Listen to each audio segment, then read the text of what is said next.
Alors, pour me présenter rapidement, je m'appelle David Pujol, j'ai une pratique artistique assez variée, enfin qui vient plutôt des milieux alternatifs, les fanzines, les graphzines, le punk rock, ce genre de trucs.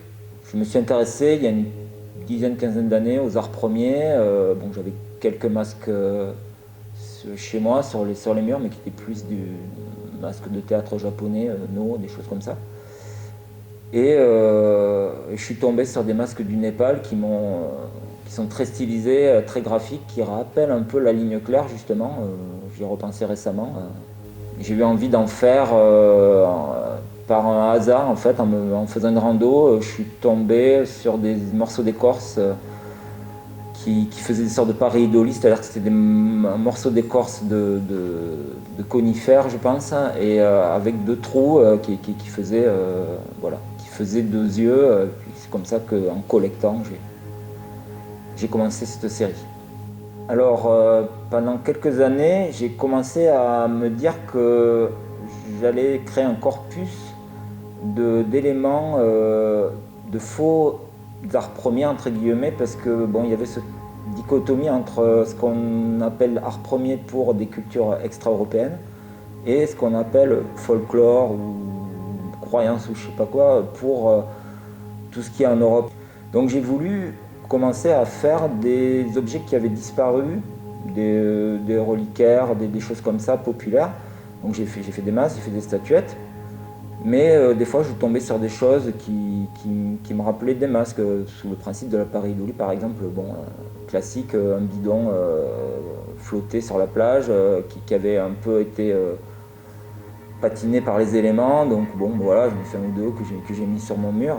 Puis donc j'en ai fait quelques-uns en carton, plutôt en bois flotté et en écorce. C'était ça le première série, on va dire. Pendant le confinement du printemps, en fait, je retombe sur un moule à gâteau que j'avais acheté pour un Halloween qui était une tête de mort, très simple, mais de taille humaine au départ j'avais acheté pour en me disant je vais faire un masque en métal, je vais le perforer, je vais le marteler pour avoir un masque en métal, voilà. Et puis là je retombe là-dessus et j'avais une amie qui recyclait ses flyers en, en pâte à papier. Et du coup, ça a fait tilt à un moment donné. Je me suis dit, j'avais jamais fait de papier mâché, en fait, de masque à papier mâché. J'avais ça en tête d'en faire depuis des années. Et là, je me suis dit, mais je peux carrément faire quelque chose de encore plus fusionnel en faisant une pâte à papier. Donc, le tout premier, bon, c'était purement de la pâte à papier, mais il y avait donc, du coup des lambeaux de flyers, de choses comme ça, d'emballages divers. Et puis petit à petit, j'ai incorporé des choses que j'ai récupérées. Alors il y avait des éléments naturels, de la sciure, du charbon de bois, enfin, parce que en fait j'ai un côté comme une curiosité aussi, donc du coup je collecte des choses. Puis il y a cette tradition de la récup urbaine et du glanage, comme disait Agnès Varda par exemple dans son film Les glaneurs et les glaneuses, donc elle mettait un peu en corrélation. Il y a des artistes d'ailleurs qui, dans ce docu là, qui créent un passerelle entre le glanage rural et la récup urbaine. Donc il y avait ce truc-là de collecte de matériaux que j'ai incorporé dans cette pâte que j'ai moulé donc surmoulé sur ce moule, enfin utilisé à l'envers. Et voilà, donc j'ai commencé à faire toute une série en testant des choses, hein, c'est des fois un peu improbable. Voilà, bon, après la sueur, tout ça, ça se fusionne bien, mais après le gazon séché que j'avais ramassé, parce que c'était le printemps, du coup il commençait à tondre à droite à gauche, puis quelques feuilles mortes, tout ça. Et du coup, des fois, ça réagissait bizarrement, en fait, ça fermentait ou ça faisait des. Il y a un côté alchimique, en fait.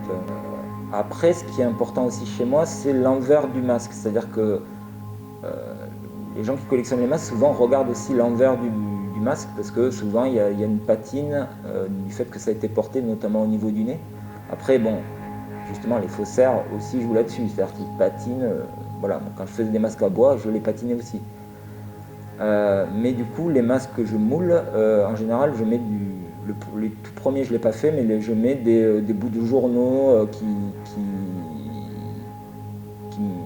j'ai fait une sorte de collage en fait. Ben, ça fait un lien avec le punk finalement, avec le collage où j'agrègue des différents bouts de papier déchirés qui font une sorte de choses que je vois quand je mets le masque.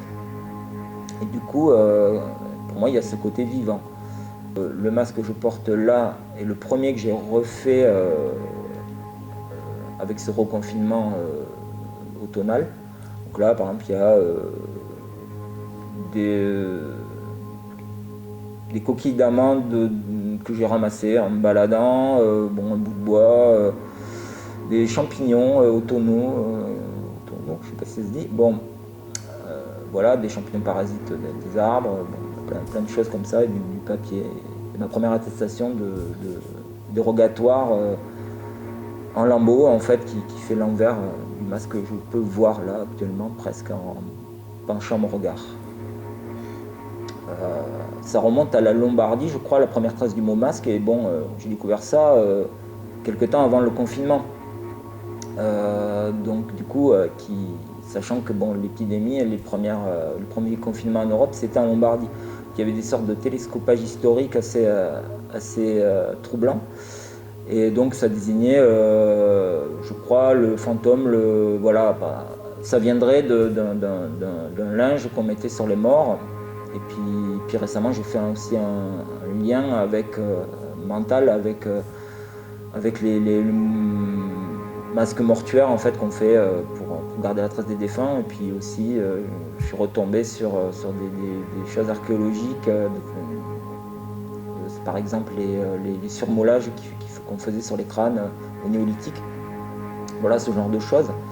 Les premiers masques sont quand même des masques qui sont antérieurs à l'écriture, quoi, qui ont 9000 ans, qui ont été trouvés justement entre les deux zones où l'écriture est née, c'est-à-dire l'Égypte où il y a les hiéroglyphes, et la Mésopotamie où il y a le cunéiforme. Et donc c'est la Jordanie, Israël, enfin cette zone-là, où il y a les premières villes.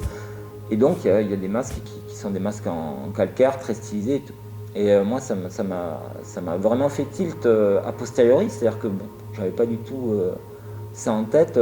J'avais vu des images, mais je connaissais pas forcément l'origine, parce qu'il y en a un qui a été découvert il y a 2-3 ans, je crois que c'était en 2018. Ouais.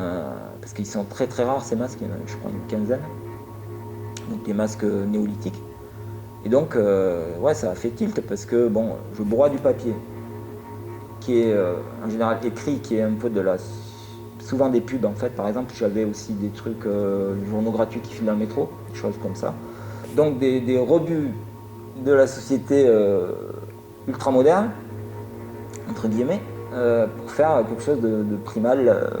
Il y a vraiment un truc que j'avais pas du tout intellectualisé, ou voilà, hein, enfin j'ai commencé à faire les choses pour mon plaisir visuel, ou mon plaisir ouais, enfin il y avait un côté. En fait, en plus j'utilise un moule à gâteau, une spatule pour faire des gâteaux, et il y a vraiment un côté cuisine, en fait, recette de cuisine, où je mets des ingrédients, hop, là je rajoute un peu de trucs, de charbon broyé, un peu de cendre, clac, je sais pas trop ce que ça va donner, en fait, c'est vraiment le plaisir de cuisiner, en fait, aussi, étonnamment.